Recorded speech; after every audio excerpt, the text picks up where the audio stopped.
শনিবার এসআইআর এ ভোটারদের নামের তালিকা প্রকাশের আগে সর্বদলীয় বৈঠক ডাকলেন জলপাইগুড়ি জেলা শাসক। জলপাইগুড়ি জেলায় যাতে কোনো রকম অপ্রীতিকর ঘটনা না ঘটে সেই কারণে জলপাইগুড়ি জেলাতে 7 কোম্পানির আধা সামরিক বাহিনী আসছে।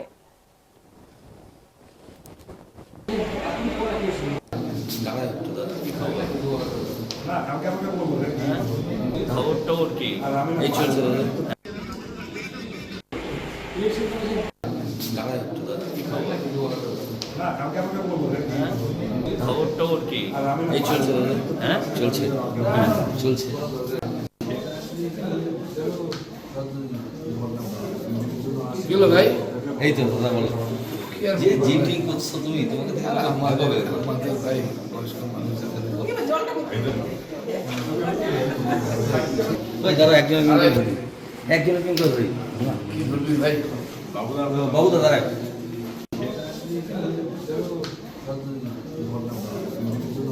ভাই এই তো দাদা বলো যে জিটিং করছো তুমি তোমাকে দেখা আমাদের ভাই বয়স্ক মানুষের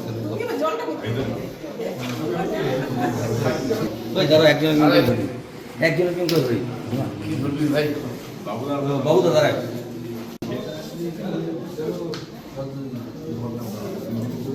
ভাই এই তো দাদা বলো যে জিটিং করছো তুমি তোমাকে দেখা আমাদের ভাই বয়স্ক মানুষের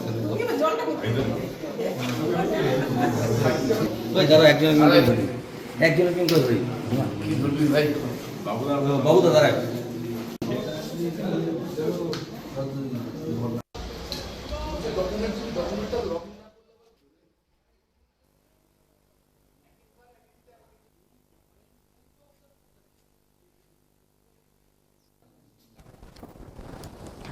এদিন জলপাইগুড়ি পুলিশ সুপার অমরনাথ কে জানিয়েছেন আগামীকাল জলপাইগুড়ি জেলায় 7 কোম্পানি আধা সামরিক বাহিনী আসছে।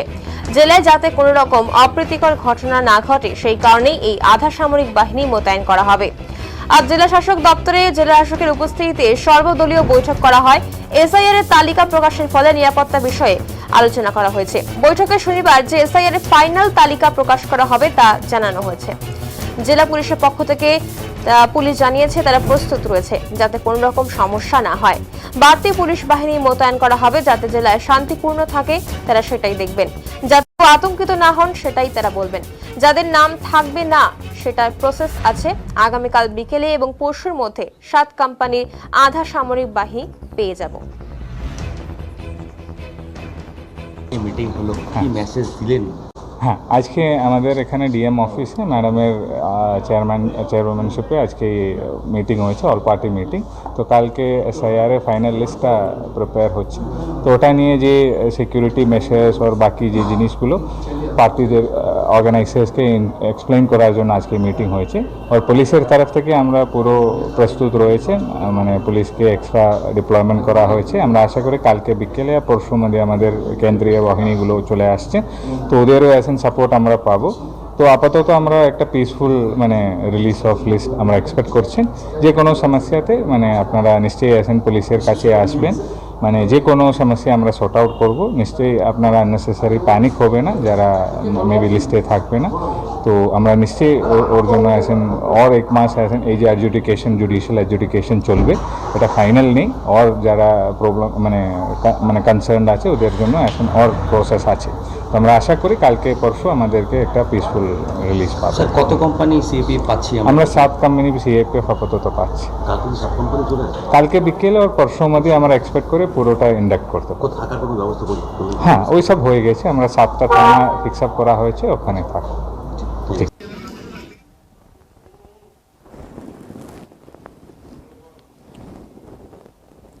এদিন জলপাইগুড়ি জেলা শাসকের কনফারেন্স রুমে সর্বদলীয় বৈঠক অনুষ্ঠিত হয়। বৈঠকে কংগ্রেস, তৃণমূল, বিজেপি সহ অন্যান্য দলের প্রতিনিধিরাও এবং তারা ছাড়াও জেলা পুলিশ সুপার অমরনাথ সহ পুলিশের আধিকারিকরা বৈঠকে উপস্থিত ছিলেন। এদিকে তৃণমূল কংগ্রেসের নেতা চন্দন ভৌমিক জানিয়েছেন, আজ জেলা শাসক আমাদের ডেকেছিলেন, আমরা সব শুনলাম, যাতে কোনো অপ্রীতিকর ঘটনা না ঘটে সেটাও দেখতে বললেন। আজকে আগামীকাল ভোটার তালিকা বেরোবে, ফাইনাল ভোটার তালিকা, এবং সে বিষয়ে ডিস্ট্রিক্ট ইলেকশন অফিসার আমাদের ডেকেছিলেন, আমরা উপস্থিত হয়েছিলাম, আলোচনা হলো। কি বললেন আপনাদের?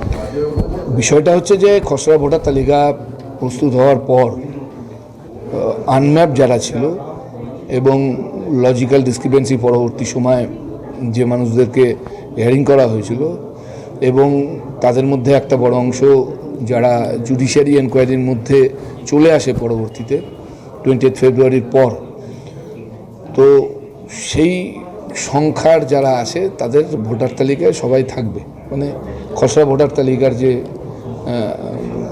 যারা আছেন তারাই থাকবেন।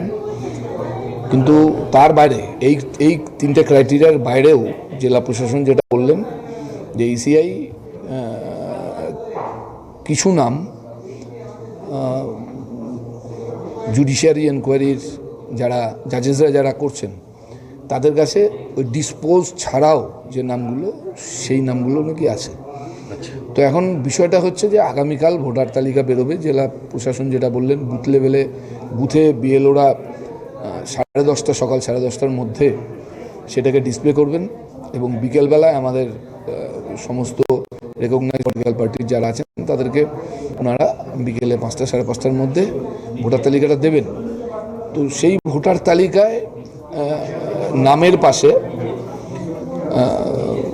ডিলিটেড যারা হয়েছেন তাদের নামও থাকবে, তাদের ডিলিটেড থাকবে এবং যারা জুডিশিয়ারি এনকোয়ারির মধ্যে যারা আছেন তাদের নামের পাশেও এনকোয়ারি হচ্ছে যে সেটা লেখা থাকবে।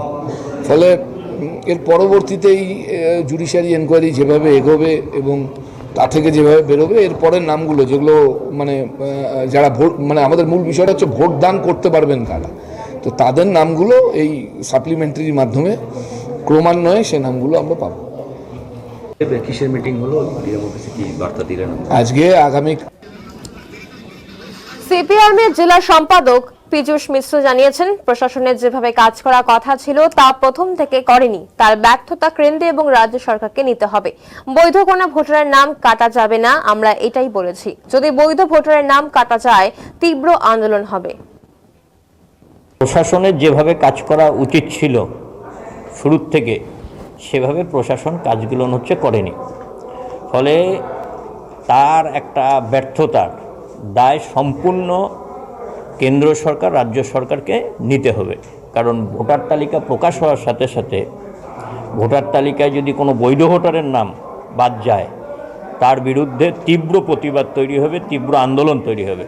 ফলে কোনো বৈধ ভোটারের নাম বাদ দেওয়া যাবে না, এটাই হচ্ছে আমাদের কথা। ওনাকে আমরা অনেক কথাই বলেছে, কালকে কি ঘটনা ঘটবে জানি না, বৈধ ভোটারের নাম বাদ দেওয়া যাবে না, এটাই হচ্ছে মূলত বিষয়।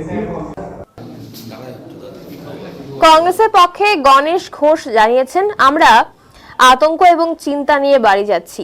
সুপ্রিম কোর্টে বিচারাধীন বিষয়, আমাদের আস্থা রাখতে হবে বলে জেলা শাসক আমাদের জানিয়েছেন। আজকে আমাদের ডিএম ডেকেছিল আর কি, তো আমরা সবাই উপস্থিত হলাম, কিন্তু আজকে যখন সভা শেষ করে বাড়ি যাচ্ছি তখন একটাই আতঙ্ক এবং চিন্তা নিয়ে বাড়ি যাচ্ছি। যে সমস্ত মানুষ কার নাম থাকবে কার নাম থাকবে না, যেরকম সন্দেহ তালিকায় থাকবে কেউ জানে না।